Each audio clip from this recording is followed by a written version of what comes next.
Welcome to Sweet Life Beat Life. We hope this video helps. You start by isolating the problem and acting fast. First, determine whether the issue affects one device, your local network, or your ISP. This directs your next move. Once you know the scope, power cycle the modem and router. Unplug both devices, wait about 30 seconds, then plug the modem back in first. Wait for sync, then the router. While they boot, check the status LEDs. These lights show whether the device has a link and internet sync. Once the basic restart is done, move into deeper local checks. Plug a laptop directly into the modem or router with Ethernet to rule out wireless problems. If that works, focus on Wi-Fi settings. Next, verify IP configuration.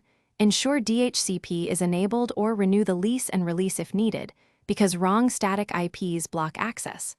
Also inspect coax/DSL/Ethernet cables, splitters, and any power injectors for cuts or loose connections, since physical faults often cause intermittent failure. If local fixes fail, escalate to your ISP with precise evidence to speed resolution.